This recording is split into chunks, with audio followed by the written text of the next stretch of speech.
Chapter 6. I don't know why Dad and Scar warned me about this place, Simba thought, as he started to climb up a steep pile of rocks on the far side of the elephant graveyard. Besides being dirty, it's not even a little scary. I bet they were just teasing me. I bet this is some sort of king's rite of passage or something. Well, I'll show them. Behind him, he could hear Nala muttering to herself. He had been surprised when she'd said they should go home. Usually Nala was all in for an adventure, but the place had gotten her spooked. Or maybe she was just pouting because he had told her she couldn't even get an aardvark to marry her. "Simba!" Nala shouted as he leapt off a particularly steep rock and landed in front of a narrow, dark cave. "Get down! It could be dangerous." "Danger?" Simba repeated, looking over his shoulder. "Ha! I laugh in the face of danger." Turning to look back at the cave, he let out a few more laughs. The sound echoed through the cave, bouncing off the walls and coming back at them. "You hear that, Nala?" he shouted. Nala frowned. "Simba, come on," she pleaded. "You proved how brave you are. The sun is going down, and I'm not going to sit here and—" Simba wasn't even listening. He was too busy laughing into the cave. He let out another series of ha-ha-ha's, only this time the sound that came back wasn't his own. It was the unmistakable and terrifying laugh of a hyena.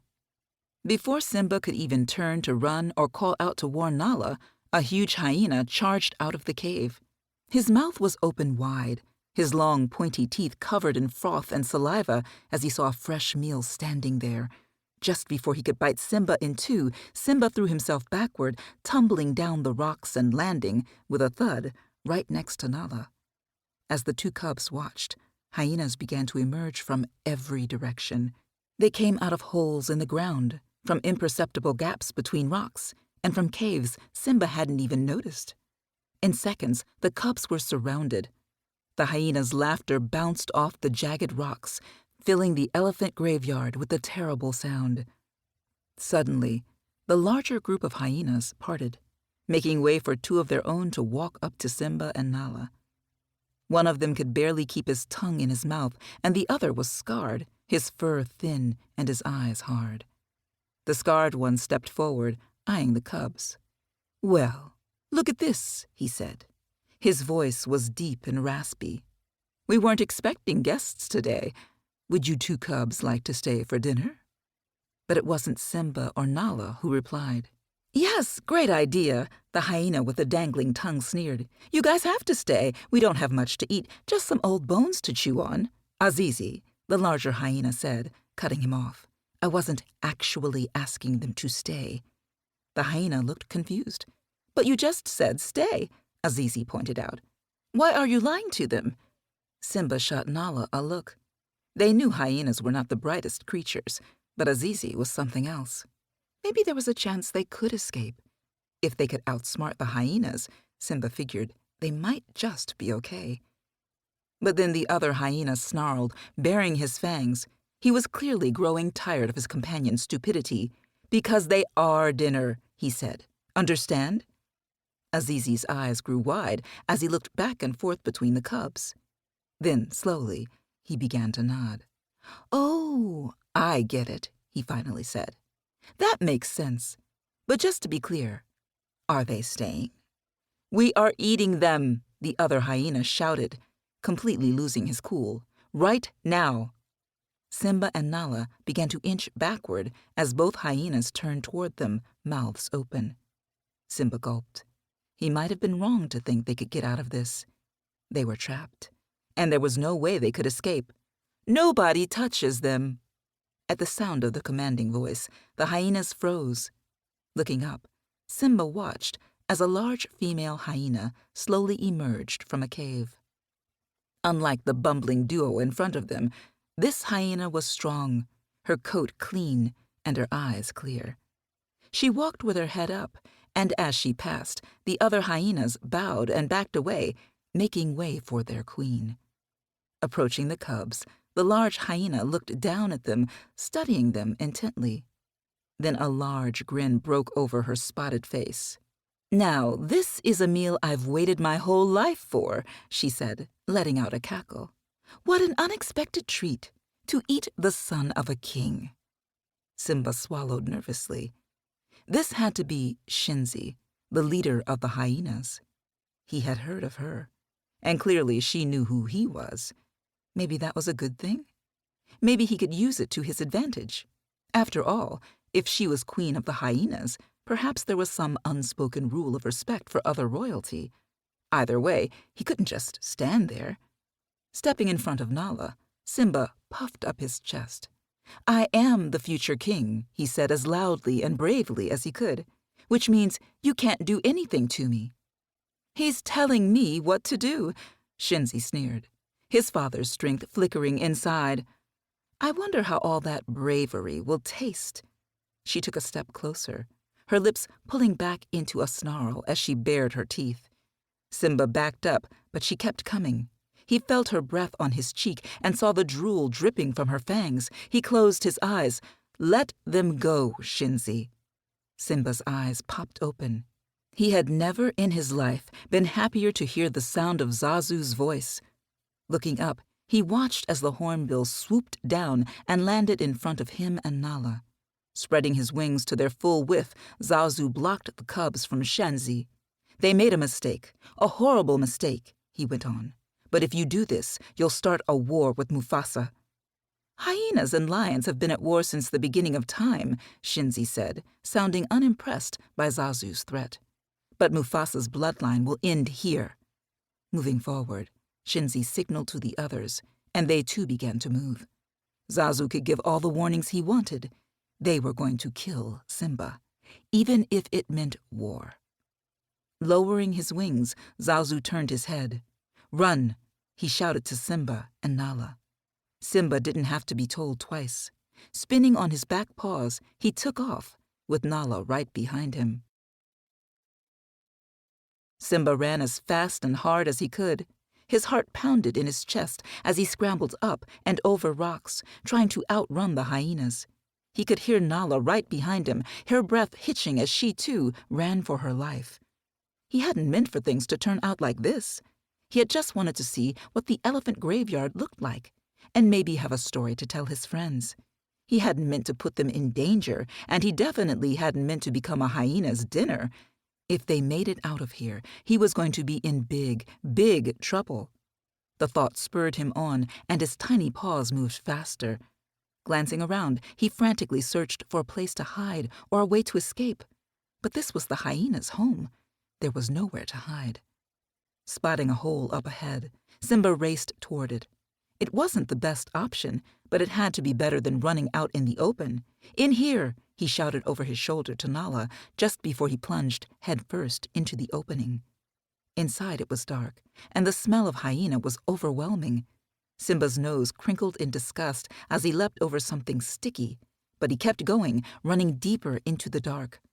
Occasionally, other holes would open up to the side or above, the whole place a network of interlocking tunnels and dens. As they ran, they could hear the hyenas' eerie laughter bouncing through the tunnels. The hyenas' heads shot down from smaller openings above as they tried to grab the cubs, each time just barely missing them. Coming around a corner, Simba and Nala skidded to a stop. Right in front of them was a baby hyena.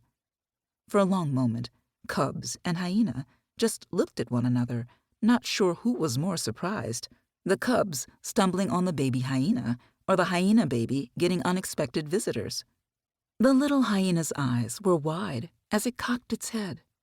Simba was just about to smile at the kind of cute little guy when, suddenly, the baby bared its teeth. Simba and Nala jumped back and screamed as they realized, cute or not, the baby wanted a snack too. Once more, they began to race through the tunnels, now with the baby hyena close behind. Simba's head swiveled side to side as he desperately searched for a way up and out of the maze of tunnels. But everywhere he looked, he was met with more dens. The hyena's home was impossible to escape. Just as he was about to give up, he heard Nala shout. Looking ahead, he saw a beam of light. A way out. With a burst of speed, he and Nala raced toward the light and shot out into the fading sun of late afternoon. Not stopping, they ran full speed away from the dens and toward the steep hill at the far side of the elephant graveyard.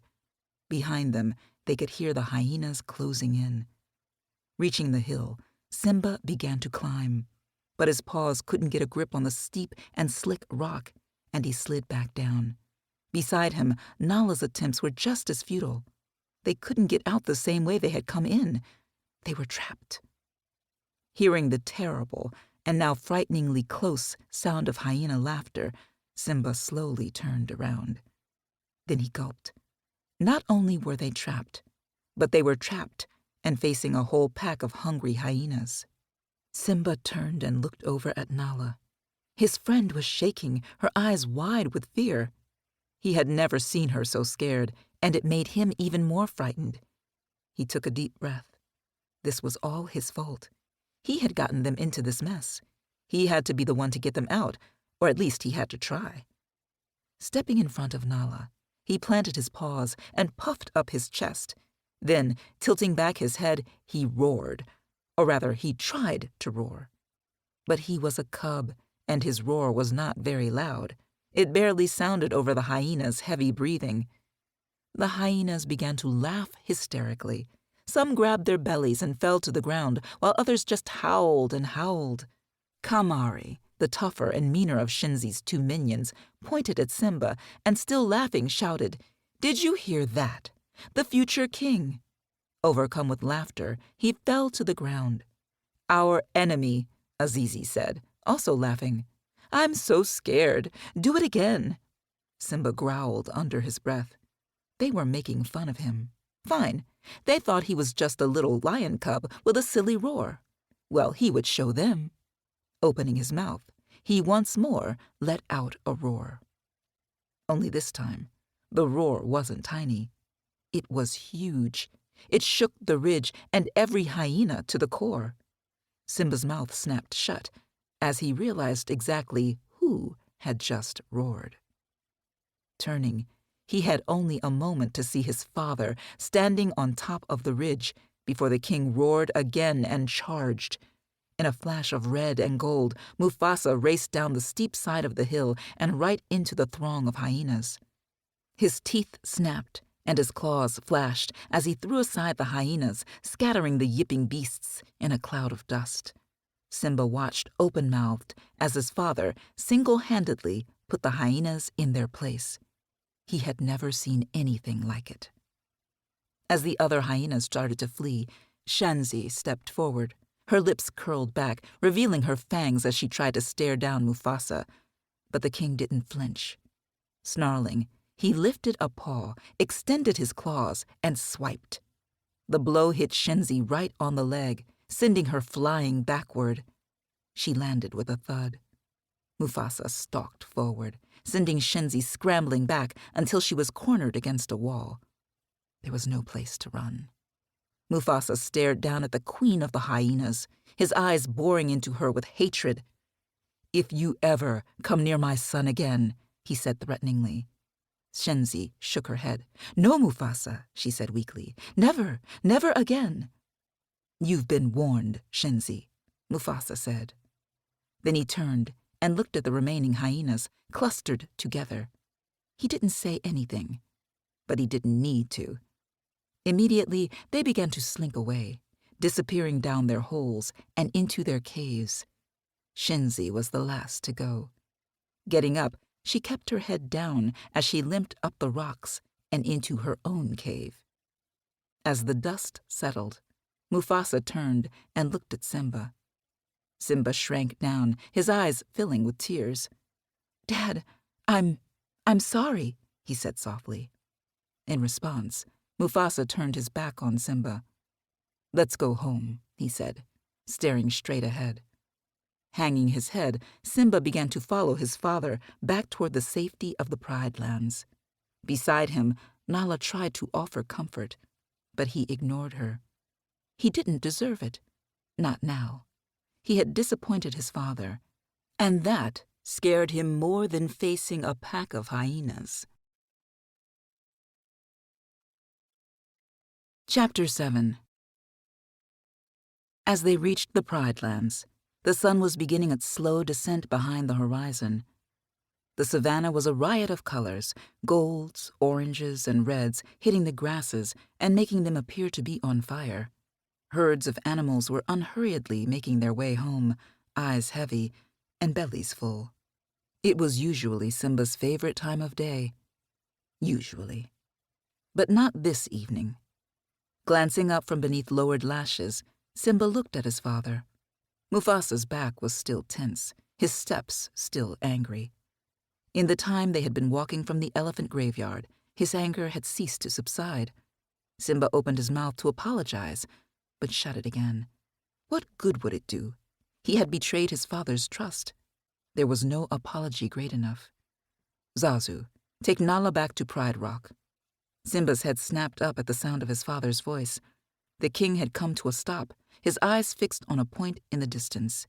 He didn't even look at Zazu as he spoke. Nervously, Simba glanced over at Nala. She shrugged, not sure what was going on either. Zazu nodded. "Yes, sire," he said. He paused before adding, "Should I take Simba?" "No," Mufasa answered. "I have to teach my son a lesson." Simba gulped. To his surprise, Zazu came to his defense. "Sire, don't be too hard on him," the major domo urged. "I remember a cub, a certain headstrong cub, who was always getting into scrapes, and he achieved some prominence, did he not?" For the first time since leaving the hyenas, Simba thought he saw a flash of light in his father's eyes. "You've known me too long, Zazu," he said, his voice gentler than before. Turning, he looked over at Simba. "Come here," he commanded. In response, Simba crouched down into the grass. He didn't know why he did it. It wasn't like his father couldn't see him. He hadn't become invisible, and while the grass was not bright green, it was not yet the weathered brown that might have offered him at least a little camouflage. Still, he lay there, his head on his paws, his eyes down, even as Zazu and Nala left, and it grew silent. "Simba!" His father's voice broke the silence. Nervously, Simba inched forward in the grass. When his father called his name again, Simba reluctantly got up and began to walk toward his father. He was almost there when he stumbled. Looking down to see why, he saw his own paw inside the deep impression left by his father's. The king's print dwarfed Simba's, as did his shadow, which suddenly loomed over him. Craning his head up, Simba saw his father looking down at him. Mufasa's gleaming mane glowed even redder in the fading sunlight and cast crimson shadows over his muscled body. His deep brown eyes stared into Simba's. Finally he spoke. "You deliberately disobeyed me," he said. His tone was even, emotionless. "I know," Simba said. Suddenly, as if a switch had been flipped on, emotion flooded through the king.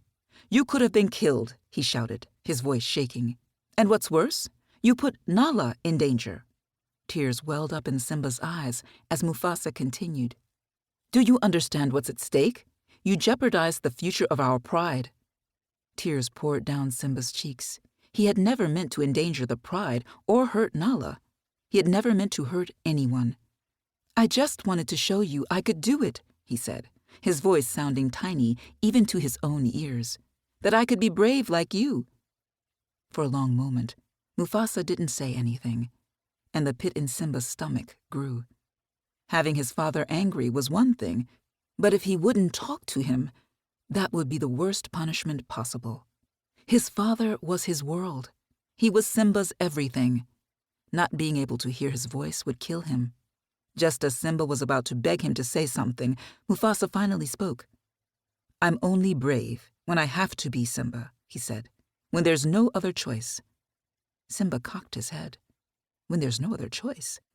He repeated the words silently. No other choice. But his father was always brave. "You're not scared of anything," Simba pointed out. Mufasa shook his head. "I was today," he said, his voice growing softer. "You were?" Simba said, amazed. "Yes," Mufasa said. "I thought I might lose you." Simba's stomach began to unclench as he realized that his father's anger had not been caused by disappointment. Mufasa was angry because he loved him. A small smile tugged at Simba's lips. "Oh," he said. "I guess even kings get scared, huh?" "More than you could ever know," Mufasa said, mirroring his son's smile. "But you know what?" Simba said. "I think those hyenas were even scareder." As Mufasa let out a deep laugh, the knot in Simba's stomach disappeared, and the weight he had been carrying on his shoulders vanished. Letting out the breath he'd been holding, Simba finally started laughing too.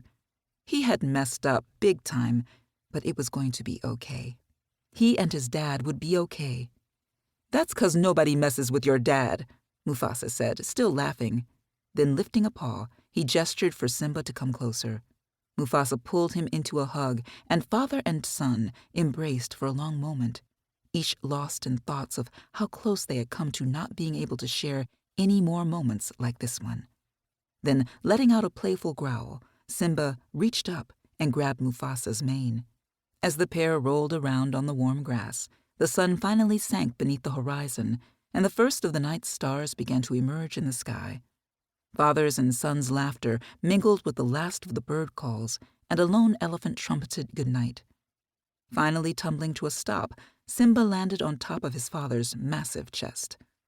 Mufasa's chest rose and fell, lifting Simba up and down in a rhythmic sway, lulling him and comforting him. All the earlier fear and sadness faded as he and his father silently lay there, enjoying each other's company. Simba's paw curled and uncurled in his father's thick mane, and he sighed happily. "Dad," he said softly, lifting his head up, "we're pals, right?" "Right," Mufasa said with a nod, the deep rumble of his voice shaking Simba. "And we'll always be together, right?" To Simba's surprise, his father didn't answer right away. His mouth turned down, not in anger, but in thought. He sighed. Finally, he turned his head so he could look Simba in the eyes as he spoke. "Simba," he said seriously, "let me tell you something my father told me. Look at the stars." Flipping over onto his back, still on his father's chest, Simba looked up. The stars filled the sky, creating a sparkling blanket. In contrast, the savannah looked even darker, cast in deep shadows, but seemingly still. But Simba knew, hidden among the tall grasses and up in the high trees, animals that came out at night lay and lurked. "The great kings of the past looked down on us from those stars," Mufasa said, his eyes trained on the sky. Simba looked up, straining to see the kings in the stars, but all he saw were twinkling lights in the moon. No kings. "Really?" he asked uncertainly. "Yes," Mufasa said. "So whenever you feel alone, just remember that those kings will always be up there to guide you." He paused before adding, "And so will I." "But I can't see them, Dad," Simba said softly. "And so will I." Why had his dad said that? Mufasa's voice had sounded so sad that Simba felt suddenly sad himself, like there was something he didn't know that his father did. His father gave him a gentle nudge with his nose. "Keep looking, son," he said. "Keep looking." Together, father and son lifted their heads and looked up to the sky. Simba wasn't sure what his father was talking about, and he still only saw stars. But it didn't matter. He trusted his dad, and more importantly, he loved his dad. And the reason they were lying under the stars together didn't matter. What mattered was that they were together, and they would be together forever. Chapter 8. Shenzi was angry. How dare Mufasa just storm in and act like she should bow to him? It was his son who had trespassed to begin with.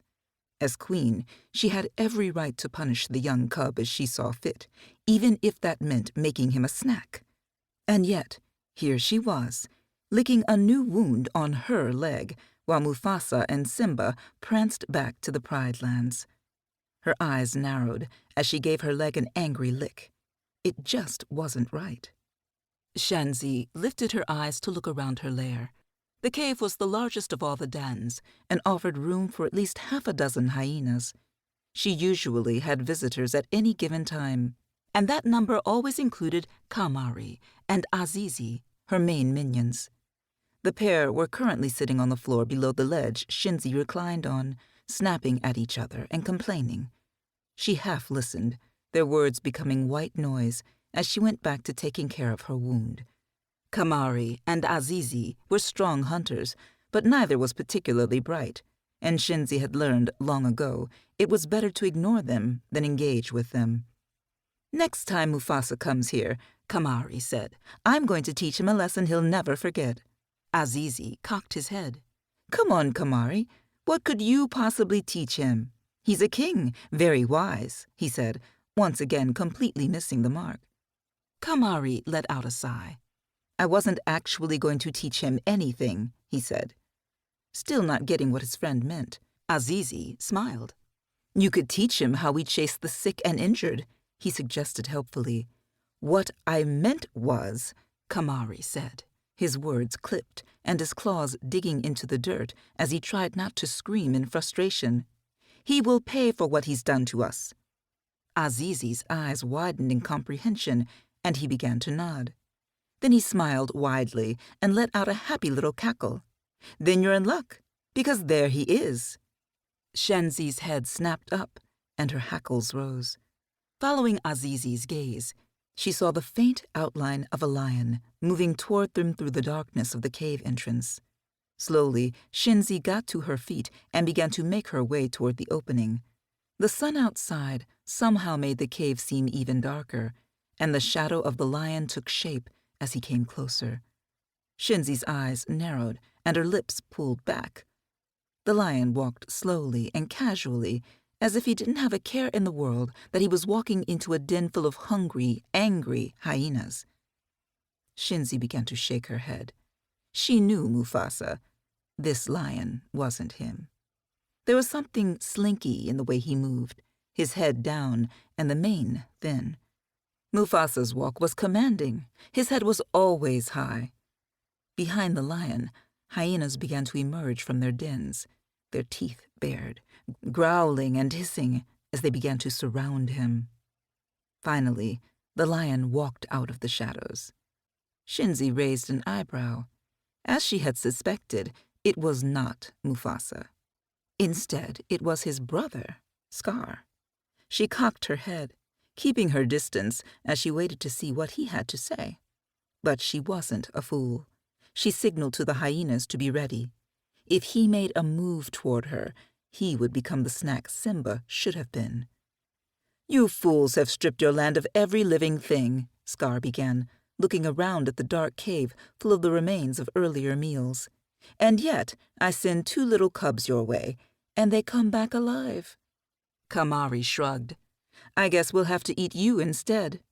Scar didn't even flinch. "Why eat one meal when you can be feasting the rest of your lives?" The moment Scar had started to speak, Shinzi had been irritated. He was no better than his brother, coming in and making fun of their home and mocking their abilities to hunt. But a feast for the rest of their lives, that had her intrigued. "What could you possibly offer us?" she asked suspiciously. Turning, Scar met her gaze and nodded. "A place where you can fill your bellies," he answered, "where everything the light touches is yours for the kill." Shinzi let out a laugh. So that was what he was offering. "The Pride Lands are not yours to give," she pointed out. "The king controls those hunting grounds." And they all knew Mufasa was not to be messed with, that his lands were off limits to their kind. "That's why we're going to kill him." The laughter died in Shinzi's throat. Beside her, Kamari and Azizi murmured nervously. "Do not take me for a fool," she finally said. "Lions and hyenas have fought since the beginning of time. You would never take our side." Scar shrugged, not quick to argue. "My kind may hate you," he said in agreement, "but I see greed as a virtue. I call it ambition. When I am king, the mighty will be free to take whatever they want." Shaking her head, Shanzi turned and walked back to her ledge. Scar might have grand plans and dreams of being a king, but Mufasa was too powerful. They could never challenge him. They may have him beat in terms of numbers, but he had the lionesses. The The hyenas would never make it to the Pride Lands before they were attacked and turned back. Scar was foolish to even think of taking down his brother. Over her shoulder, she said just that. "My brother has something he never had before," Scar responded. "A weakness. Something that clouds his judgment." Shinzi stopped, the pain in her leg throbbing. She looked down at the fresh wound. Scar was right. Mufasa did have a weakness, something that made him act impulsively and put himself in danger unnecessarily. "Simba," she said, turning around and making her way closer to Scar. He nodded. Indeed. A slow smile spread over Shinzi's face. Perhaps Scar wasn't that crazy after all. Perhaps there was a way to get the Pride Lands and never go hungry again. "What do you need from us?" she asked, as the hyenas around her yipped in agreement. "Just one thing," Scar answered, his own evil smile mirroring hers. "Be prepared." Simba yawned. He and his dad had not gotten home until late, and by the time he'd had a quick bath and gotten something to eat, he had barely been able to keep his eyes open. He'd fallen asleep before his head hit his paws, and the morning had arrived far too quickly. Now he lay in the sunshine, away from the other cubs, listening to the murmurs of his mother and the other lionesses as they talked quietly. Simba heard his name, and his ears perked up as he tried to make out what the female lions were saying. He got only bits and pieces, but it was enough to know Sarabi had filled them in on his elephant graveyard adventure. Feeling a few of the lioness's eyes focused on him, Simba got to his feet and made his way down the rocks toward the flat ground below. He could rest there for a bit, without the judgmental glances to make him feel even worse than he already did. But to his surprise, he ran into his uncle. Scar was standing outside his cave, as though he had been waiting for Simba. Catching his nephew's eye, he gestured for Simba to follow. Now Simba found himself walking along the floor of the deep canyon that cut through the heart of the Pride Lands. Beside him, Scar slunk along, his lean body the same tan color as the canyon walls. Simba wasn't sure why his uncle had come to him, until Scar said, "I heard you had quite the adventure yesterday." As he spoke, he turned and looked down at Simba. Simba's shoulders sank. Apparently it wasn't just the lionesses who knew. Even his uncle had heard about the run-in with the hyenas. Simba nodded. "My dad was pretty upset with me," he said. "Actually, he was furious with me," Simba added silently. "But I don't need to tell Scar that, unless he already knows, which he probably does." Not for the first time, Simba wished the network of the Pride Lands wasn't quite so quick to spread news. It was hard to do anything without everyone knowing. He felt bad enough that he had disappointed his father, but in a way, he felt as though he had disappointed the animals of the Pride Lands too. But to his surprise, Scar didn't say anything about what had happened. Instead, he offered a way to make things better. "I think I know a way for you to make it up to him," he said, as they continued to walk through the canyon. High above, birds flew through the air, small dots on the breeze. Gusts of sand billowed over the ridge, an indication of a passing animal. Otherwise, it was peaceful. Simba looked up at his uncle curiously. What did he mean? As if reading his thoughts, Scar continued, "A gift that will make him forget it ever happened." Simba cocked his head. "But he's the king," he pointed out. "What could I give him?" "Your roar," Scar replied without hesitation. "My roar?" Simba repeated. Scar nodded. Then, to prove his point, he jumped at a small tree, startling a few birds. As they flew into the sky, their squawks bounced off the walls of the canyon, making it sound as if there were hundreds, not a mere dozen of them. Scar looked over at Simba. "Did you hear that?" he said. "This gorge is where all the lions come to find their roar." Simba's eyes grew wide. Find his roar? That sounded amazing. He had a flash of the weak attempt he had made back at the elephant graveyard. It had truly been pitiful. If he could make his roar bigger, It would go a long way toward impressing his dad. But then his eyes narrowed. He had never heard of lions coming to the gorge to practice their roars before. "All lions?" Simba asked. "Even my dad?" "Even Mufasa," Scar said. "He came here when he was your age, refused to leave until his roar could be heard above the rim." Simba craned his head and looked all the way up at the ridge, high, high above. The birds Scar had startled were still flying to reach it. "All the way up there?" he asked. It seemed impossible. But Scar apparently disagreed. "That's when you know you found it," he said. "With a little practice, you'll never be called a cub again." Never be called a cub again. That would be a great gift to give his dad.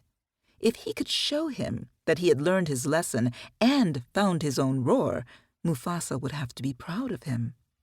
Excited, he began to bounce up and down on his paws. He was going to do this. "Here I go," he shouted. "Watch this."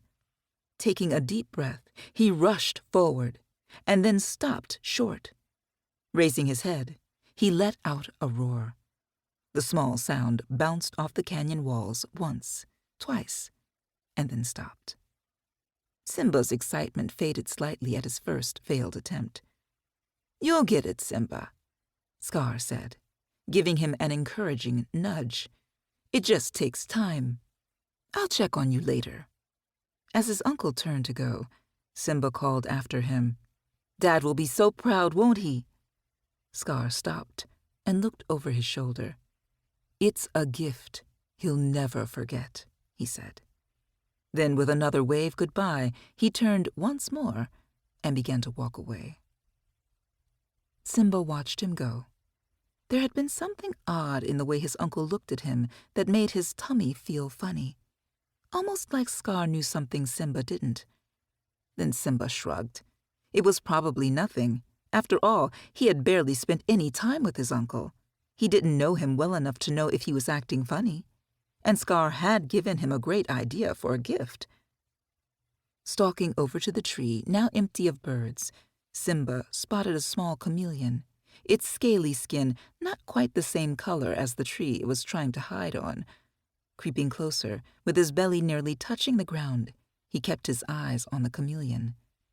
Inch by inch, he moved until his paws touched the top of one of the tree's roots. Then he lifted his head and let out a roar. The chameleon didn't react. He just kept walking on his way. Simba's eyes narrowed.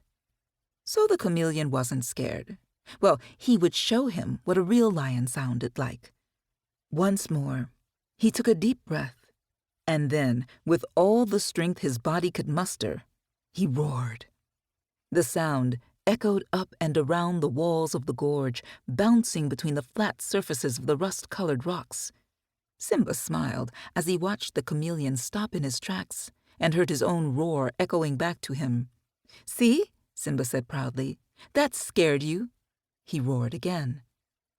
This time, the chameleon turned a startling shade of green and ran down the tree, ducking under a rock at the base of the trunk. Watching him, Simba felt a sudden sense of unease. His roar hadn't been that big. The chameleon shouldn't have been scared back to its original color, unless... Suddenly, he realized that he could no longer hear his own roar bouncing between the canyon walls. It had been drowned out by something much louder, something that sounded like thunder, only louder than any thunder he had ever heard before. Simba lifted his head to see if storm clouds were on the horizon, and his eyes grew wide.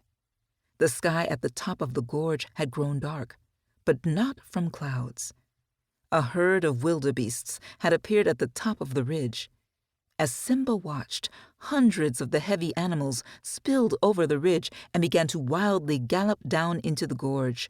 Big and small alike, the wildebeests careened out of control, their bellows drowned out by the sound of their own pounding hooves.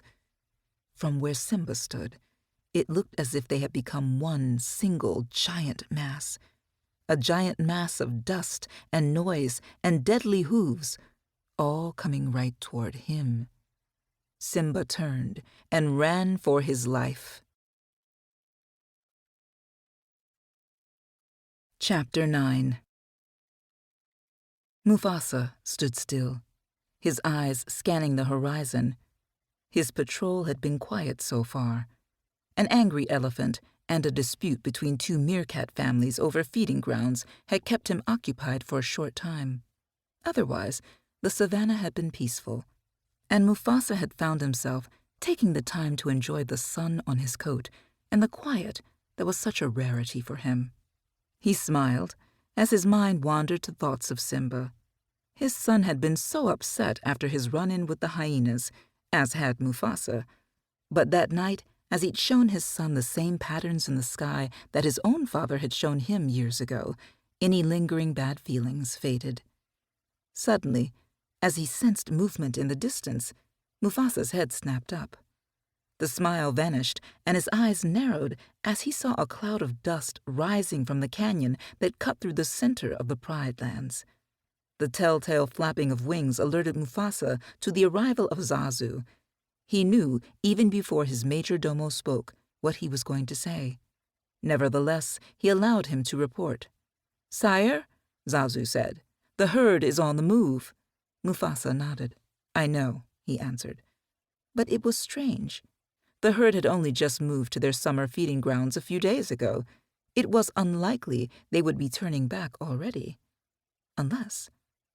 As if on cue, Scar burst through the thick grass, running straight toward them at his fastest speed. Skidding to a stop, he gulped in deep breaths. His eyes panicked. "Mufasa!" he cried. "Quick! Stampede! In the gorge!" He paused. It was only a moment, but in that moment, Mufasa felt his heart stop. For there was something in his brother's eyes that sent fear through him like a spear. And then Scar spoke. "Simba's down there." "Simba?" Mufasa repeated, the fear solidifying. Not waiting for confirmation, Mufasa turned and took off in the direction of the gorge. Above him, Zazu's wide wings flapped wildly as he too set off to find Simba. They had to get to him before it was too late. Simba ran. He ran as fast as he could, but it wasn't fast enough. As a full-grown lion, he might have stood a chance of getting out of the way of a herd of charging wildebeests, but he wasn't fully grown. He was just a cub with a tiny roar and an uncanny ability to get in trouble. His little paws flew over the shaking ground as he rounded a curve in the canyon. Dust clouded the air, and all he could hear was the sound of the wildebeests growing closer and closer. As one rocketed by, narrowly missing him, Simba spotted a tree branch overhead. The branch was dead, long since removed from whatever tree it had belonged to, but in that moment it was an escape. With one final burst of energy, Simba leapt onto it, scurrying up and holding on for dear life. Below him, the dust grew thicker as the herd thundered below the branch. With each wildebeest that passed, the branch shook, causing Simba to cry out. "How am I ever going to get out of this?" he thought, as he clung desperately to the little safety he had. If he made it out of this mess, he was never going to leave Pride Rock ever again. Suddenly, through the dust, Simba saw a flash of color. Dull at first, the color grew more vibrant, until, with a whoosh, Zazu emerged out of the dust. "Zazu!" Simba screamed. "Hold on!" Zazu shouted back. "Do I have a choice?" Simba almost retorted. But he stopped. Zazu was there to help.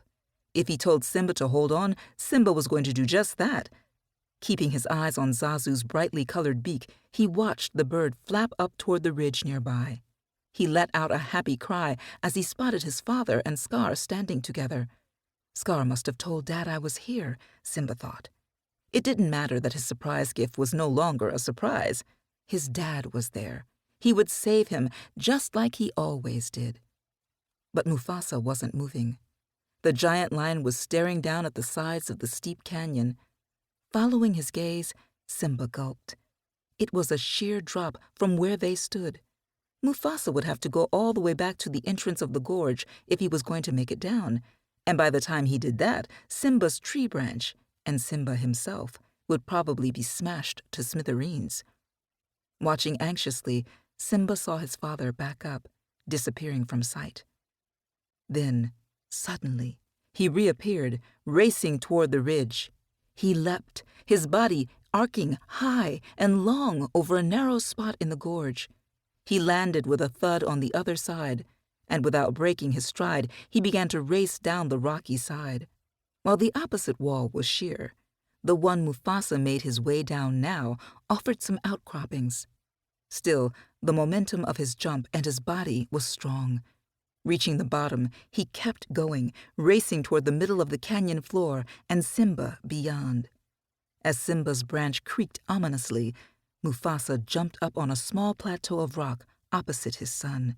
"I'm coming, Simba," he shouted, his deep voice loud even over the sound of the stampeding wildebeests. Looking down at the sea of brown and black bodies, Mufasa's eyes narrowed. Simba had seen that look before. His father was making a plan. Sure enough, a moment later, he leapt off the plateau and straight into the middle of the running herd. Battling his way against the sea of animals, he kept going, trying to reach his son. Up on the ridge, Zazu watched in terror as the king desperately tried to get to Simba. But the herd was out of control and huge. If they didn't stop running, Mufasa and Simba would never get out of there alive. Flapping his wings wildly, he looked down at Mufasa and then back over his shoulder at Pride Rock, then frantically back at Mufasa. "I'll help them, Zazu," Scar said. "You get the pride. Go." Zazu turned, surprised. He had nearly forgotten the other lion was still there. He didn't trust Scar one bit, but he could use the lioness's help to turn the wildebeests back. With a nod, he turned and began to fly toward Pride Rock. Behind him, Scar watched him go, a sneer slowly spreading across his face. "Yes, fly away, little birdie," he thought. "Fly far, far away. I'll take care of Mufasa." His smile grew wider. His plan was working out brilliantly. The hyenas had played their part, scaring the wildebeests into a stampede. And Simba had been wonderfully naive. Yes, he would certainly take care of Mufasa. And then he would help himself to everything that had belonged to the king. Almost at the tree, Mufasa let out a roar of pain as he was once again struck on the side by a wayward wildebeest. He could see the fear in his son's eyes and could make out the growing crack in the branch. He had to get to him. They were running out of time. But for every step he took, a wildebeest pushed him back too, and he was growing weaker by the moment. Pushing through the pain, Mufasa bowed his head and, using it like a battering ram, knocked aside a pair of wildebeests in his way. He was now only a few feet from his son. But to his horror, as he watched, a wildebeest crashed right into the branch. Simba was thrown free, his body tumbling head over tail up into the air. Then he began to fall straight down toward the herd. Without hesitation, Mufasa sprang into the air, his jaws gaping wide. Snatching Simba right out of the air, he held him gently but firmly in his mouth and began to run. For a few wonderful moments, Mufasa felt his heartbeat slow ever so slightly. He had his son. They were going to be okay. And then another wildebeest slammed into him. As the air was knocked from Mufasa's lungs, Simba was knocked from his mouth. The cub hit the ground and began to roll, narrowly avoiding being trampled by a dozen hooves.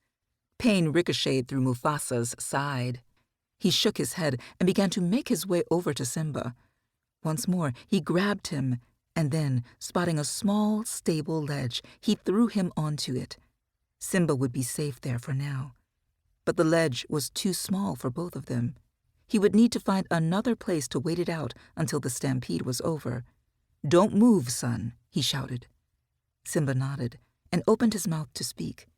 But before he could, another wildebeest knocked into Mufasa. Distracted as he was by Simba, the blow caught Mufasa off guard and he fell back, disappearing into the sea of wildebeests. Mufasa saw flashes of blue and then brown as he was tossed and thrown head over feet. The thundering hoofbeats nearly deafened him, and he could barely breathe. The air was so thick with dust. But then he heard a single word. "Dad!" Simba's cry broke through all the other noise, giving him one last burst of strength. Pushing himself up, up toward the thin line of blue sky he could see, Mufasa burst out of the herd and onto the rough, rocky side of the gorge. Wounded and bleeding, he clung to the rocks. His breath came in gasps, and for a moment he just hung there, not sure he could make it to the top. But out of the corner of his eye, he spotted Simba, watching. He had to keep going. Inch by painstaking inch, he began to climb. His legs shook and his vision blurred, but still he climbed until, finally, he felt a breeze ruffle his mane. He had reached the top. His back legs scrabbled at the side of the cliff, trying to find leverage. Hearing footsteps as he clung to the top of the ledge, he lifted his gaze and found a familiar pair of eyes staring down at him from the safety of the top. "Scar!" he shouted. "Brother, help me!" But to his surprise, Scar didn't move. Instead, he just stared down at Mufasa as though he were looking at a stranger, not his own flesh and blood. Groaning, Mufasa pulled himself still farther up, hooking his paws over the edge. Finally, Scar moved. Only he didn't move to help him. Instead, the lion reached out and dug his own claws right into the tops of Mufasa's paws. Mufasa let out a cry of surprise and pain. "Long live the king," Scar hissed. And then, as if he were swatting a fly, Scar swiped Mufasa across the face and knocked him backward, down, down, down, into the dust and thunder of the charging herd. Chapter 10. "Dad!"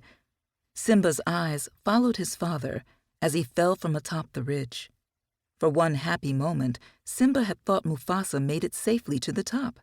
He had watched as his father clung to the lip of the ridge, the muscles in his back legs visible even from all the way down in the gorge as he struggled to push himself to safety. Simba's breath had caught in his throat, and he had started to cheer.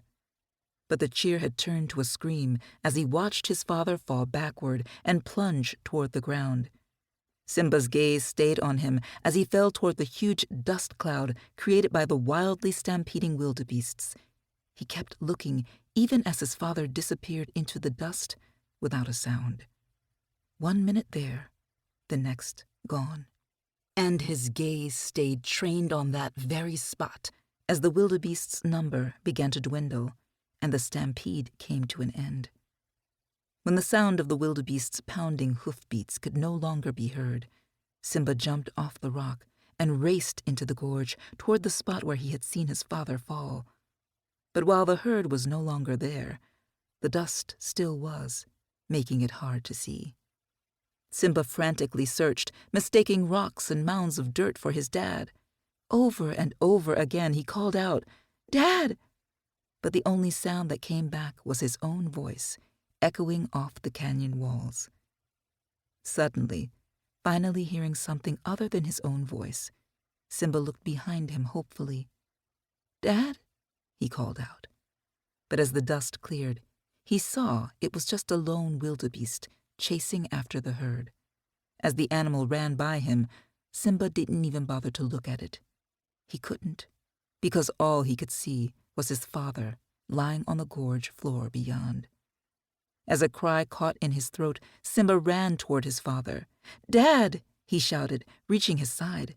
"It's okay! It's going to be okay!" But his father didn't move. His eyes stayed closed. His wide ribs did not rise and fall. Slowly, Simba reached out a paw and gently pushed against his father's side. "Come on, wake up! We gotta go home!" Tears began to fall. Simba scrunched his eyes closed and shook his head, not wanting to believe it. hoping he could wake up from this terrible nightmare. But when he opened his eyes, his father was still lying there, motionless. A coldness began to creep over Simba, and despite the warmth of the sun on the canyon floor, he began to shake. "Help!" he screamed. "Somebody help!" But his pleas went unanswered. He was alone. Truly and utterly alone. Letting out a sob, he lay down next to his father, curling up into a ball and pushing against Mufasa's sides in a vain attempt to seek some warmth from his father's body. The tears pooled under his cheeks as his paw clenched and unclenched around the great lion's mane in a motion that had become habit. He thought back to long nights tucked between his mother and father, of the warmth and comfort he had taken from feeling their steady breaths, his father's mane covering him like a blanket. His tears fell harder and harder, mixing with the dust in the air and making Simba cough. Sitting up, his eyes grew wide. There, emerging from the dust, was his uncle. Hope flared in his tiny chest. Scar would know what to do. He would be able to fix his father. Leaping to his feet, Simba raced over. "Scar!" he shouted with a sob. "Help him, please!" He tried to hug his uncle, but to his surprise, the older lion pulled back, a look of horror in his eyes. "Simba," he whispered, looking at Mufasa.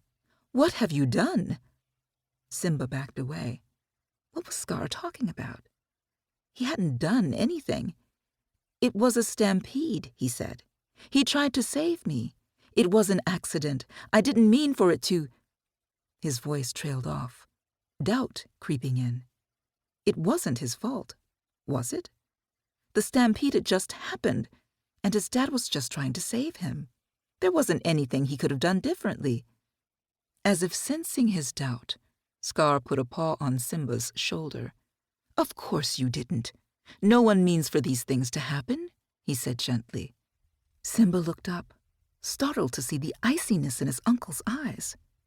And then Scar's voice changed, growing cold as well. "But the king is dead, and if it weren't for you, he'd still be alive." Fresh tears began to fall as Scar spoke aloud all the horrible thoughts Simba had only just begun thinking. And worse still, Scar had said the one word Simba had not dared even think until that very moment. Dead. His father was dead. "Your father had such hopes for you," Scar continued, seemingly unbothered by the young cub's tears. "He gave you so many chances, and this is how you repay him." "I didn't know," Simba protested weakly. Scar shook his head. "What will your mother think?" he said. "A son who causes his father's death. A boy who kills a king." Simba began to sob harder, his whole body shaking. His mother was going to be devastated. The whole pride would hate him. If what Scar said was true, he had killed his own father. No one would believe it was an accident. And even if they did, they would never forgive him. How could they, when Simba couldn't even imagine forgiving himself? Through the blur of his tears, Simba looked up at his uncle. "What am I going to do?" he asked softly. "Run," Scar answered. "Run away, Simba. Run away and never return." For a long moment, Simba stood there, shocked by his uncle's suggestion. But then his eyes fell on his father's lifeless body. His uncle was right. He had to run. He couldn't return to Pride Rock. Not now. Not ever. Not when he was the reason Mufasa was gone. "I'm sorry, Dad," Simba said, taking one last look at his father. "I'm so very sorry." And then turning, he began to run. Scar watched as his nephew raced away, and a slow smile spread across his face. Well, he thought, that worked out after all. When he had come up with the plan to get rid of Mufasa, he had anticipated ridding himself of the pesky cub and future heir, too. In fact, it was necessary to his grand plan. But getting Simba to exile himself from the Pride Lands would probably do the trick. Hearing footsteps behind him, Scar looked over. Emerging from the dust was Shenzi, along with 20 or so members of her pack. She looked down at Mufasa's lifeless body, and then up at Scar. She nodded, pleased to see that Scar was living up to his promise. In the distance, Simba was growing smaller and smaller. Scar watched, the wheels spinning in his mind. True, it would work if Simba were to live in exile, but that left a few too many loose ends in his opinion, and if there was one thing Scar didn't like, it was loose ends. No, it wouldn't do to let the little rugrat get away. He should take care of it, in a more permanent way. Scar looked back at Shenzi and sneered. "Kill him," he said. The hyenas didn't hesitate. Yipping and cackling, they took off after Simba. As they too disappeared in a cloud of dust, Scar nodded. Yes, he thought, that would be much better. No use risking Simba returning, now or ever. Simba ran. He ran and ran, trying to outrun his thoughts and the image of his father, lifeless on the gorge floor. But no matter how fast he went, he could see his dad, hear his uncle's accusations, imagine his mother's heartbreak. At the thought of his mother, Simba's steps slowed. I shouldn't leave, he thought. I need to be there for her. I should be the one to tell her. Coming to a stop, he caught his breath. His father would not approve if he left now. That was not what Mufasa would have done. Simba was the king now. He had to act like one. With a sense of hope, Simba turned to head back. But as he did so, his eyes widened. Not even half a mile away, he could make out the telltale sounds of a pack of hyenas as they ran, kicking up a cloud of dust. A moment later, he clearly heard their cackles, carried through the gorge, echoing eerily off its walls. Simba let out a frightened cry and immediately turned to run once more. He needed to get out of there, now. As he ran, the sides of the gorge began to narrow. Small holes appeared on either side, leading to tunnels that ran the length of the walls. Behind him, the hyenas' cries grew louder as they grew closer. Ducking into one of the small holes, Simba frantically began to claw his way up. The space was too small for the larger hyenas, and he heard their frustrated cries as they were forced to turn and go around, continuing along until they found a bigger hole. Pushing their way into one such hole, they began to scramble over one another, desperate to snap their jaws around Simba's neck. But luckily for Simba, the tunnels were all connected, and the combined weight of the hyenas was enough to send loose rocks sliding down, forming a natural ladder.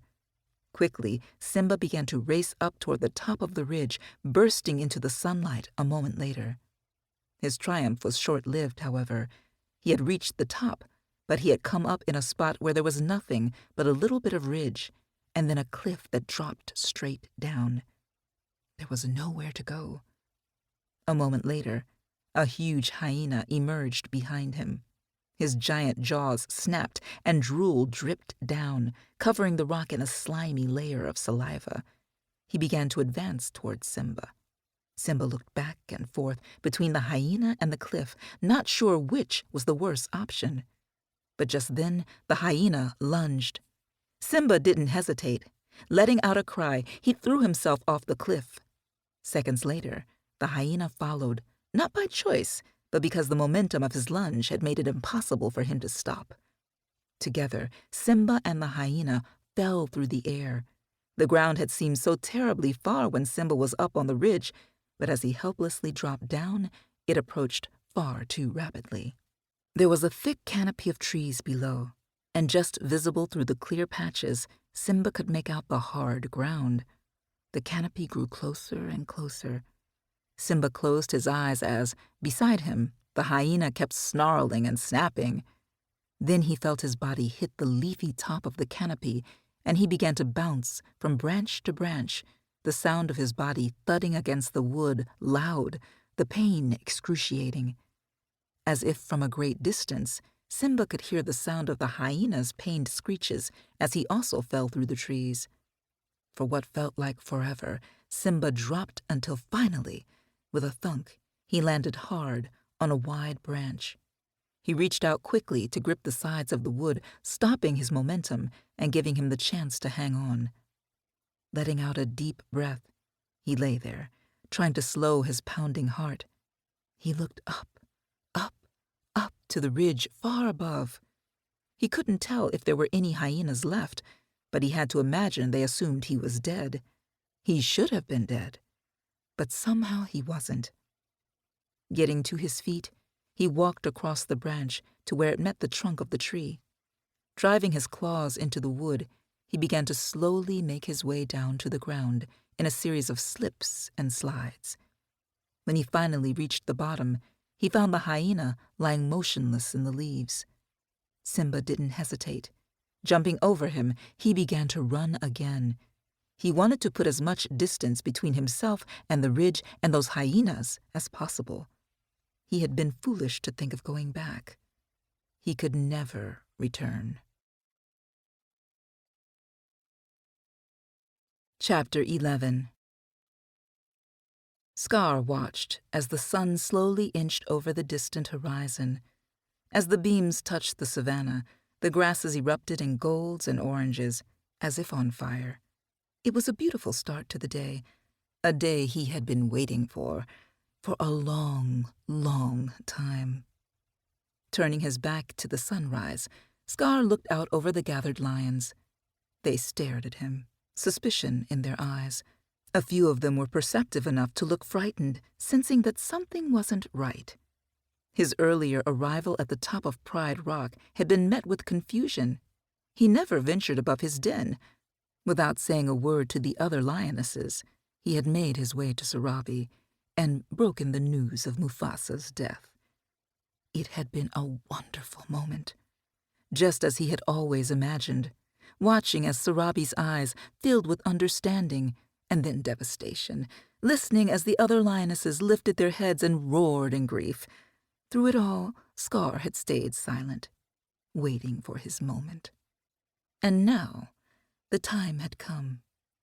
Mufasa's death is a terrible tragedy, he began, addressing the Pride. The greatest leader the Pride has ever known. To lose a brother, such a deep personal loss. And little Simba. His voice trailed off as he pretended to be overcome with emotion. No, he was overcome, just not with sadness.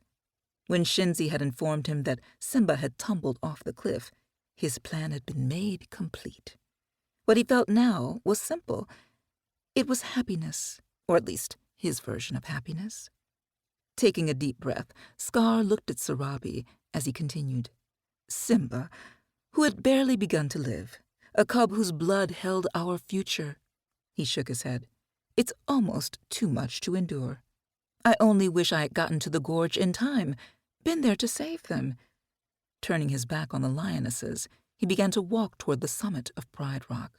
Oh, I am good, he thought, as he hung his head and kept his steps slow and heavy, as though the burden of what he was about to do weighed on him. Who wouldn't believe this performance? Mufasa might have gotten the muscles, but I got the acting chops. As he reached the top of the rock, he turned. Behind him, the sun lifted completely above the horizon. So, it is with a heavy heart that I must assume the throne, Scar went on, trying to keep his voice solemn. The lionesses began to murmur, and Scar saw Sarabi step forward, shaking her head. She could shake her head all she wanted. She had no choice. She would have to follow him, unless... Mufasa and Simba are gone, he repeated. Which means I am your king. But I must admit, I cannot bear this burden alone. After all, there is no king without his queen. He paused, waiting for Sarabi to acquiesce. To his annoyance, she snarled, shaking her head. He frowned, but didn't push her. She would say yes. She would have to, after she saw what he had in mind. But until that time, he had one more trick up his sleeve. And I will need some help to ensure the safety of the Pride. Looking beyond the lionesses, Scar nodded. A moment later, Shenzi, followed by her pack, began to slink onto Pride Rock. The lionesses snarled, pushing their cubs behind them as the hyenas continued to creep up and over the rocks, invading every nook and cranny of the lion's home. And so, from the ashes of this tragedy, we shall welcome the dawning of a new era, Scar announced. A great and glorious future. Sarabi watched as the hyenas slowly surrounded her home. Their mangy, matted fur was dull and lifeless, and their evil cackles made her skin crawl. They didn't belong on Pride Rock. And as she lifted her head to look at Scar, she knew that neither did he. This was wrong. All of it was so wrong. Mufasa was gone. Simba was gone. Her whole world was gone. And now, to make it worse, Scar was going to let the hyenas take over the Pride Lands. Signaling to the other lionesses, she turned and walked back into the den, her mind racing, her heart broken. She glanced at the spot where she and Mufasa and Simba had always slept, wanting nothing more than to lie down, close her eyes, and wake up from this terrible nightmare. But she knew that wouldn't happen. She would never again feel Mufasa's warmth next to her. She would never again hold Simba in her paws or hear his happy little laugh. He would never wake them up to see the sunrise or play hide-and-seek with Nala and the other cubs. Scar had been right about one thing. Simba's life had been ended too soon. He was supposed to be there with her, and so was Mufasa. Her heart heavy with grief, she turned and looked at the other lionesses. She could see the fear in their eyes and wanted to offer them comfort, but she could barely comfort herself. She was numb. She had been numb ever since Scar had stalked into the den and told her what had happened. He had acted as though he was upset, but Sarabi doubted it. There had been no love lost between the brothers. Sarabi had tried to get Mufasa to talk to her about why, but he had always changed the subject, pursuing topics like the weather or the state of the Pride. She had never pressed the issue, but now she wished she had. It would be good to know more about Scar, now that he was their leader. What are we going to do, she thought, as a few of the youngest cubs, blissfully unaware of all that had happened, began to wrestle. We can't let the hyenas take over. They'll destroy everything. They'll destroy everyone. Sarabi? Looking down, Sarabi saw Nala standing in front of her. Tears filled the young cub's eyes, and Sarabi's heart broke anew. She realized she wasn't the only one to have lost Simba. Poor Nala had lost her best friend. Sarabi, what does Scar mean, it is a new era? Nala asked. Are the hyenas staying? Sighing, Sarabi lowered her head and rested it gently on Nala's.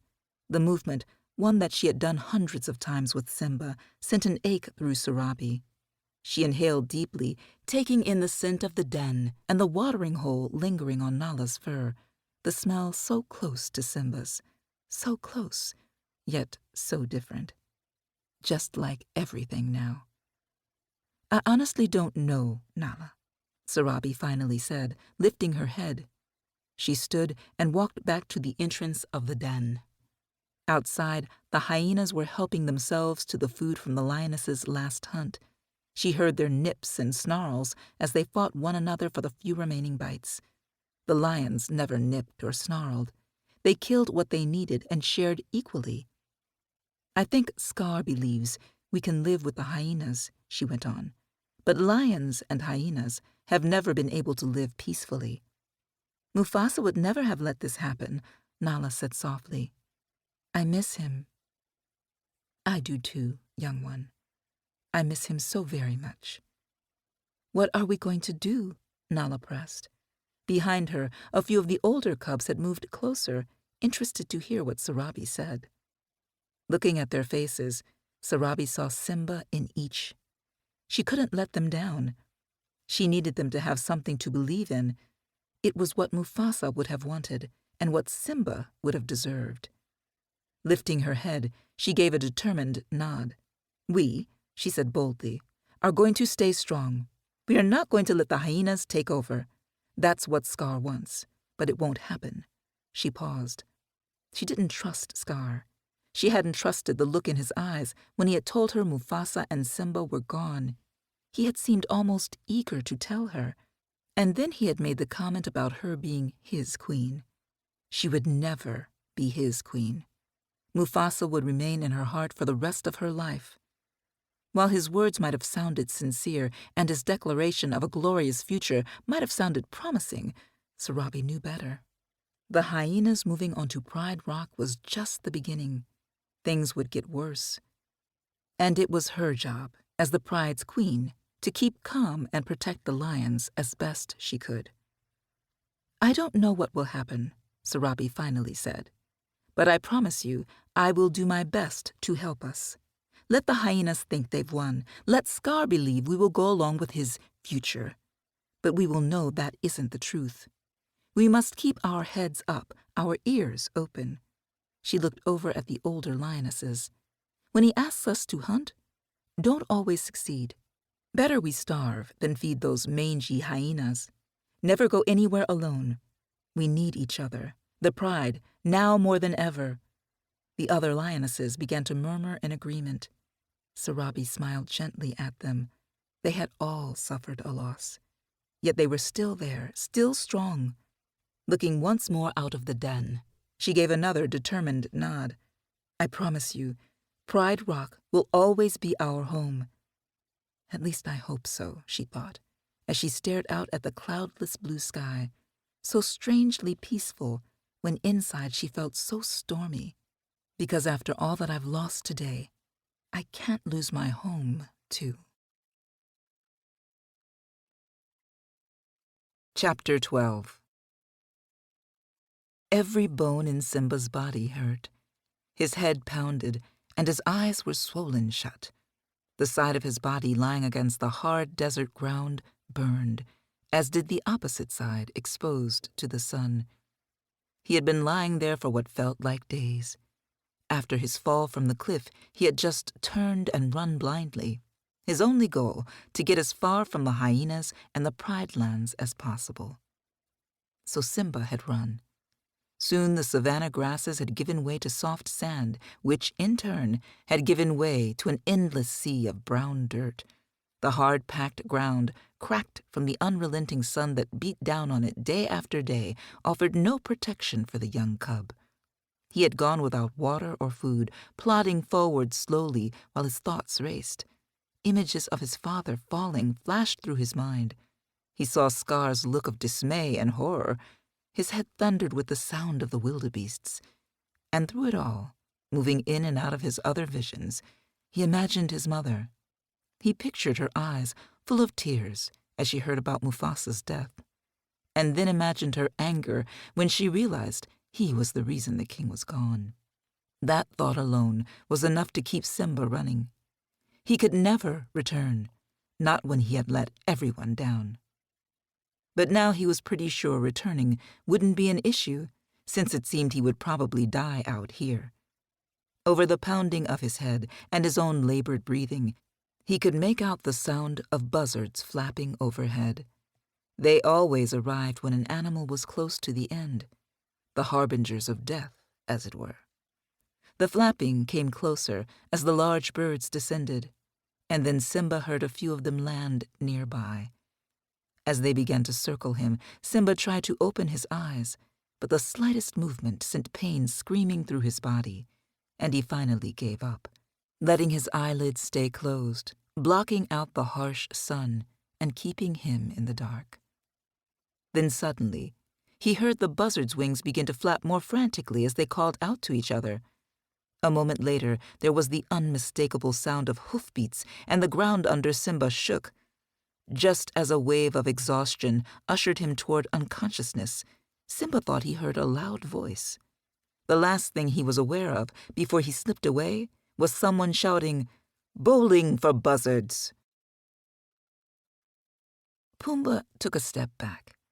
The warthog liked to get a running start when he was bowling for buzzards. Lowering his head, he let out a loud snort and waited for the birds to settle back down. It was far more fun to bowl if there were a lot of buzzards together, and if there was one thing Pumbaa liked, It was fun. In fact, both he and his best friend, Timon, loved fun more than just about anything. It was why they were such good friends, even though he was a warthog and Timon was a meerkat. And, as Timon liked to point out, Pumbaa was the brawn, while Timon was the brains. But despite the differences, they were best pals. Seeing that the time was right, Pumbaa pawed at the ground and once more charged at the buzzards. As he slammed into a handful, dust and feathers flew into the air, along with the remaining birds. Pumbaa let out another happy shout. "To think I woke up today with nothing to do," he said, "and look at what I've accomplished." Timon, who had been hiding on Pumbaa's back to avoid the flying feathers and any unnecessary dirt, popped up. His big eyes, outlined with black, shifted nervously back and forth. He was always on the lookout for danger. That was the thing with meerkats. Unless they were safely underground, they were highly nervous creatures, and Timon was more nervous than most. He was also hungrier than most meerkats. Food was always on his mind. "Are there any eggs?" he asked eagerly, looking over at where a few of the birds were still lying in a state of shock. "Please tell me there's an egg. If you scare 'em just right, the eggs come flying out." Pumbaa shook his head. "No eggs this time." But then he paused, cocking his head. Just beyond the buzzards, he saw something. He hadn't noticed it before, being busy with buzzard bowling and all, but now he squinted his eyes, trying to make out what it was. Finally, he figured it out. "Look, Timon," he said. "There's a little yellow hairball." "I've always wanted a hairball," Timon said, eagerly clapping his hands together. Urging Pumbaa closer, Timon looked down at the hairball. "And it's just my size." As they stared down at the hairball, Pumbaa's eyes narrowed. There was something different about it. He couldn't quite put a finger on it. And then he figured it out. "Wait a second," he said. "This hairball has 4 legs and a tail." Timon shrugged. "I don't care," he said. "I'm a naked meerkat. The nights are chilly. That fur is mine." "Timon, I think it's alive," Pumbaa said, keeping his eyes trained on the hairball. It did in fact appear that the hairball was breathing. Shaking his head, Timon jumped off Pumbaa's back and walked over to the hairball. "Alive?" he repeated. "Why does everything have to be alive? Because if this hairball is alive, it would be a—" Leaning down, Timon lifted the hairball's paw. Then he let out a scream. "Lion! Run for your life, Pumbaa! Run!" Quickly, he scrambled back up onto Pumbaa's back and lowered himself out of sight. But Pumbaa didn't run. He didn't back away at all. Instead, he just moved closer. Lowering his head, he smiled. "Timon, it's just a little lion," he said, his voice going all soft and gushy. "And he's so cute." Timon climbed down and narrowed his eyes. "Oh, yes, he's just adorable," he said, his voice full of sarcasm. "A 500-pound monster who will drink my blood. We can call him—" He paused for dramatic effect. "Please don't eat me." Ignoring his friend, Pumbaa continued looking down at the lion. Then he glanced around, narrowing his eyes. They were in the middle of the desert, miles from anywhere a lion would usually wander. There was not another creature, let alone a lion, in sight.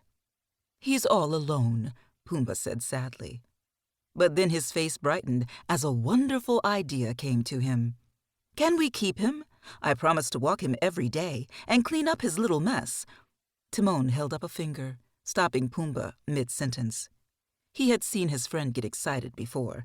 He had even let Pumbaa bring home a beetle once after the warthog begged and begged. But that hadn't ended well, and he doubted this would either. "You'll be his little mess," he pointed out. "He'll eat you, then use me as a toothpick." "Some of my best friends are carnivores," Pumbaa pointed out.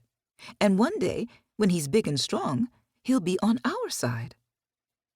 "That's the stupidest thing I've ever heard," Timon retorted. "One day he'll be on our side." He began to laugh, his little belly heaving up and down. But suddenly he stopped. His eyes widened, his nose twitched. Then he let out a shout. "I've got it," he cried happily. "What if he's on our side?" he asked. repeating what Pumbaa had said only moments before, as if it were a wholly original idea he had just come up with. You know, having a ferocious lion around might not be such a bad idea. Pumbaa began to hop around in glee, ignoring the fact that Timon had completely hijacked his idea, or perhaps just oblivious. He looked happily down at the lion. "So we can keep him?" he asked excitedly. "Of course we're keeping the hairball," Timon answered. "Who's the brains of this operation?" Just then, the lion's eyes fluttered open. Timon let out a squeak and jumped onto Pumbaa. He might be the brains, but he most definitely didn't want to be the wake-up snack. It would be safer to wait up there and see what happened. Simba heard voices. They sounded far away, like whoever was speaking was at the end of a long tunnel. A part of him wanted to keep his eyes closed in the hopes they would just go away and leave him alone. But another part, mostly the empty stomach part, didn't agree. Slowly, Simba opened his eyes. At first, all he could see was the blinding light of the sun, and then spots as he snapped them shut again. He waited for the spots to fade, bouncing around like small stars in a dark sky. Finally, he tried again. This time, he opened his eyes slowly, allowing them to adjust to the light. To his surprise, he found himself looking up at a meerkat and a warthog. They, in turn, were looking down at him. The meerkat seemed nervous, but the warthog looked thrilled to see him. Simba cocked his head. Who are you?"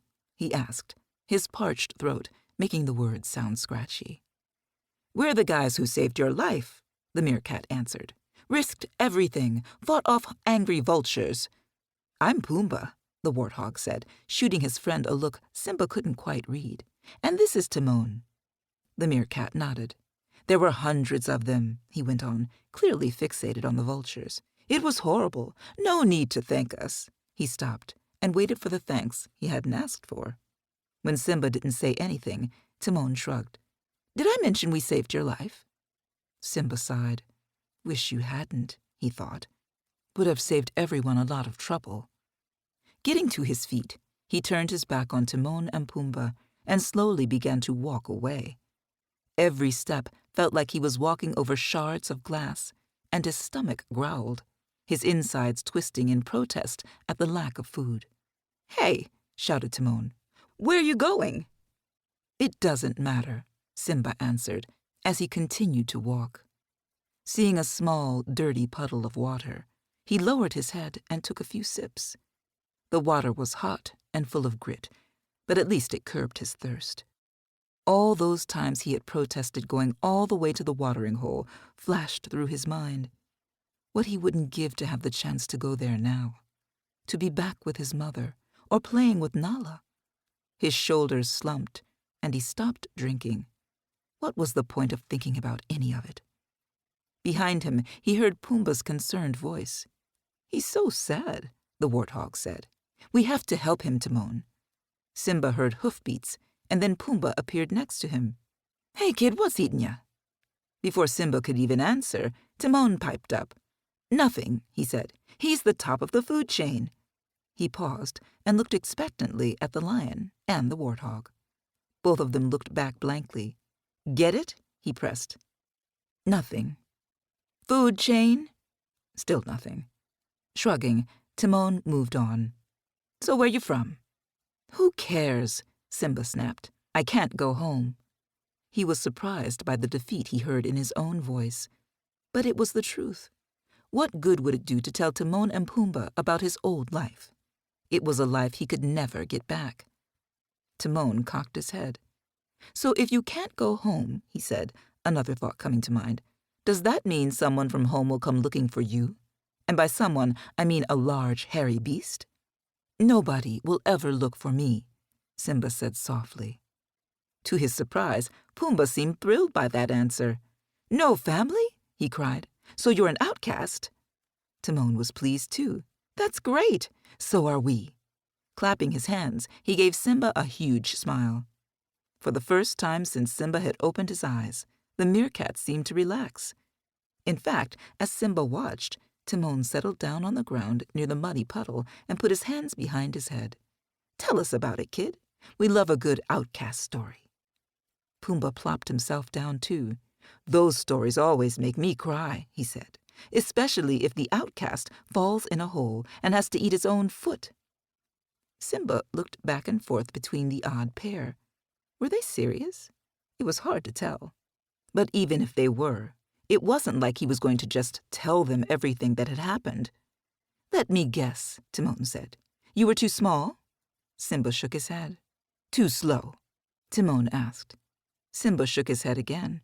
"Anxious? Aggressive? Envious?" Still, Simba just shook his head. But the meerkat's incessant questions had made him smile, slightly. For one brief moment, he almost felt like laughing. But then Pumbaa spoke, and the feeling vanished.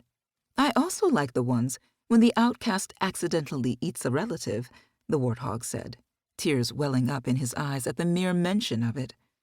Simba's heart began to thud in his chest. Did they know somehow? Had word already gotten out from the Pride Lands about what he had done? Were they just trying to get him to admit it so they had confirmation that he was a killer? As Timon continued to list reasons why Simba might be an outcast, the young lion realized he was being paranoid. The pair didn't know anything. They were just being silly and guessing. But silly or not, they were reminding him of everything he had lost. Slowly, he began to back away. He didn't want to be there anymore. "I did something terrible," he said, cutting Timon off. "I don't want to talk about it. Leave me alone." Turning, he began to walk away. But the combination of the lack of food, his broken heart, which was still racing, and the hot sun was just too much for him. His vision grew blurry, and then, with a thunk, he fell over onto the hard ground. He lay there, panting heavily, as Timon and Pumbaa raced over. "Kid!" Pumbaa said, sliding to a stop next to him. Worry was etched on his face as he looked down at Simba. He lowered his head and gently nudged Simba with the tip of one of his tusks. When Simba didn't move, Pumbaa once again lowered his head.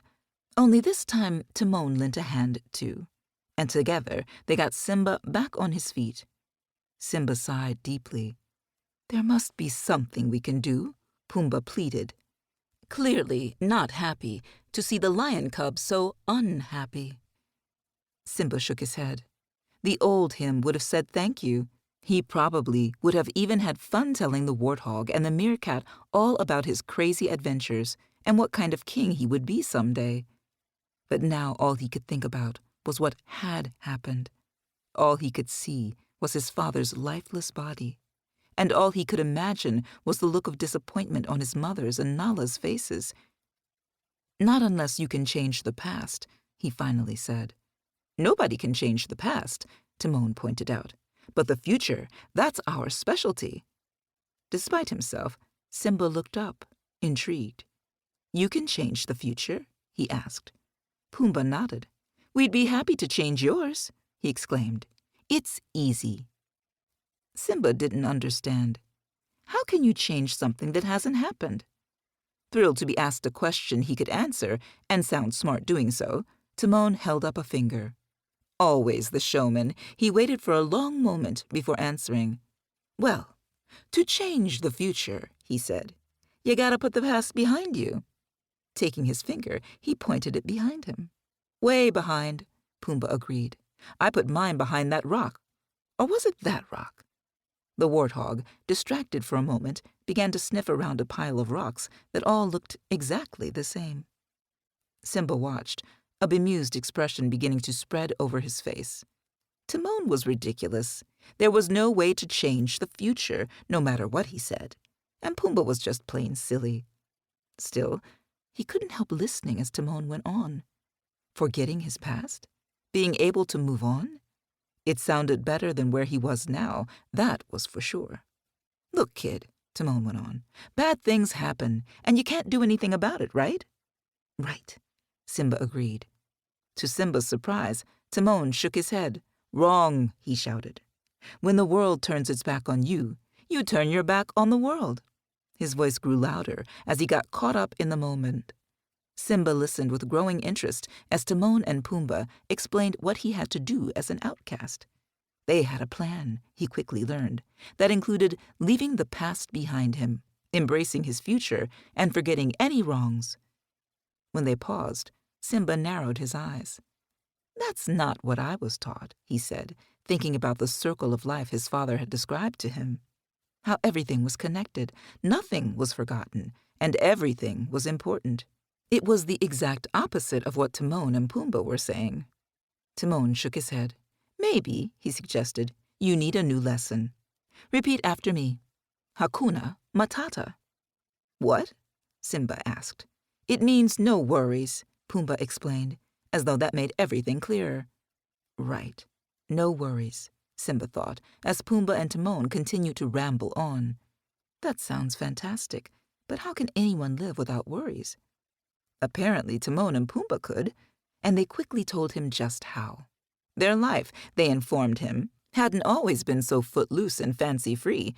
They hadn't always lived without worries. In fact, Pumbaa had spent his youth being the stinky warthog who'd had no friends, at least not any who would stand downwind. As they continued to talk, Simba's mind began to race. They were right. He couldn't change the past. What had happened had happened. But maybe, just maybe, he could make his future better, even if it meant living out in the desert and not in the Pride Lands. He might never get to be king of the Pride Lands, but maybe he could become a master of not worrying. Chapter 13. Simba was still thinking about what his new future might be when Timon and Pumbaa finally stopped talking and realized he hadn't run away, and that it was time to head home. Jumping on Pumbaa's back, Timon gestured for Simba to follow. Turning, the warthog began to trot off along a path only he seemed to see. Simba tried to keep up, but he was still tired, and the ground was still hard, so he was slower than normal. He nearly fell flat on his face several times before Pumbaa noticed he was lagging and stopped to let him catch up. For the rest of the journey, Pumbaa kept to a slow trot. Simba, no longer forced to focus exclusively on staying upright, took the opportunity to check out the changing landscape. After a while, the desert ground began to soften, and he spotted a few shrubs, then a few more. Soon, the ground became lush and green, and the shrubs gave way to taller trees. And then, up ahead, Simba saw a wall of green. He shook his head, not sure it wasn't just a mirage or a trick of his overheated brain and hungry stomach. But when his vision cleared, the wall of green was still there. A moment later, Pumbaa pushed right through the trees and into the lush jungle beyond. As Simba followed, his eyes grew wide. He had never seen so many colors before in his life. Bright greens, vibrant oranges, pops of purple, and ribbons of red. The Pride Lands were beautiful, but they were sparse. The colors always muted, even in the wettest of seasons when the green grasses were at their brightest. But this place looked like it was never dull. It was a paradise. "Welcome to our humble home," Timon said, gesturing around him. "You live here?" Simba said, shocked and awed. Timon nodded. "We live wherever we want," he corrected. "Do as we please," Pumbaa added. Simba smiled. The jungle was beautiful. Maybe there was something to the Hakuna Matata mentality after all, if they got to live here. Simba was still smiling as Pumbaa led him into a clearing. A giant tree dominated one side, its thick roots rising out of the ground, its long branches and heavy leaves providing a natural shelter. As Simba glanced around, he spotted a few animals loitering near the tree. "Everyone," Timon shouted, "this is Simba." Immediately, the animals ducked out of sight. "Guys," Pumbaa called, "come out and say hello." One by one, the small animals began to emerge from their hiding spots. They all looked terrified. "We're all going to die," an elephant shrew shouted in a squeaky voice. His long, thin nose twitched wildly, and his eyes were so wide they were disproportionate to the rest of his small rodent body. A honey badger, popping out from a hole in the ground, pointed at Simba. "That's a lion," he said, sneering and revealing his sharp teeth. But his voice shook, and Simba could see that the white strip of fur on his otherwise black body was trembling. "True," Pumbaa said, shrugging, "but it's a little lion." Just then, a small dung beetle strolled by, pushing a dark round ball in front of him. The animals all crinkled their noses at the unpleasant scent of the dung beetle's prize. "Get out of here with that thing," the honey badger snarled, forgetting to be concerned about Simba. "I told you guys, it's just mud," the dung beetle cried. "Well, mostly." The other animals shook their heads. Simba tried not to smile as he heard them mumbling to themselves about the dung beetle and the ball in front of him.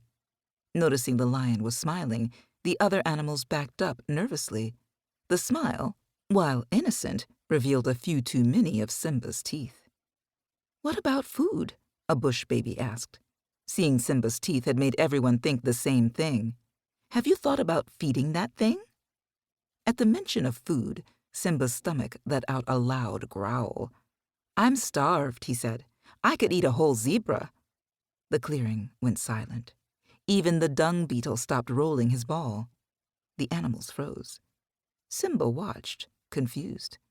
Finally, Timon cleared his throat. We're fresh out of zebra," he said, gesturing around the zebraless clearing. Simba's stomach let out another growl. He wasn't going to be picky, he just wanted something to eat, even if it wasn't his favorite. "Any antelope?" he asked hopefully. Apparently that was not the right request. Timon and Pumbaa both began to shake their heads while the smaller animals circled together defensively. "Listen, kid," Timon said. "If you want to live with us, you got to eat like us." And most importantly, the elephant shrew added in a small squeak, "not eat us." Gesturing for Simba to follow, Timon led him over to a fallen log. The wood was rotten in places and covered in moss in others. It had clearly been lying there on the clearing floor for a long time. "This looks like a good spot to rustle up some grub," Timon said confidently.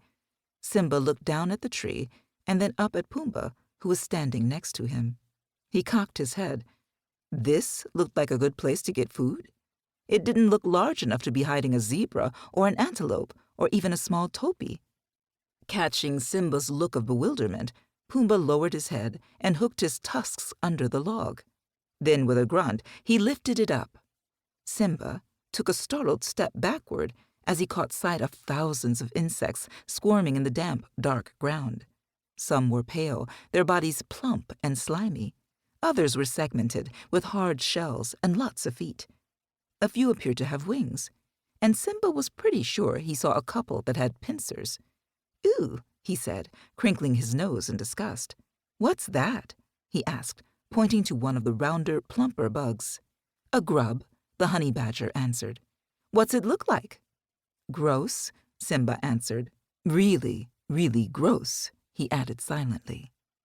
To his surprise, Timon reached into the pile of bugs and picked up one of the round ones. Then, as Simba watched in horror, he popped it into his mouth. Simba swallowed back a wave of nausea. Timon said as he chewed. "Tastes like chicken." Pumbaa grabbed his own food, a long worm that wriggled and squirmed, and slurped it up. Slimy, yet satisfying. One by one, the other animals joined in the feast. As Timon and Pumbaa continued to munch on their grubs of choice, the bush baby picked up one of the hard-shelled bugs, and the honey badger scooped up a whole collection. They munched and crunched happily, unaware that the whole time Simba was trying hard not to throw up. And to think he used to be picky about antelope. Compared to this, that seemed like the tastiest thing in the world. Maybe this whole Hakuna Matata thing isn't for me, Simba thought.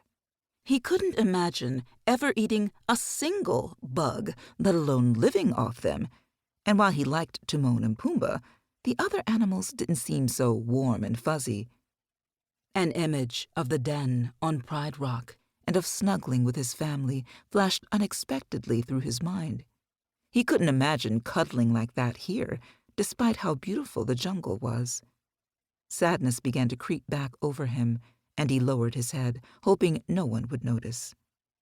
At that moment, Timon walked over, holding a huge leaf out in front of him. On it was a selection of bugs. "I'm tellin' you, kid," he said, as though he knew Simba was having doubts. "This is the great life. No rules, no responsibilities.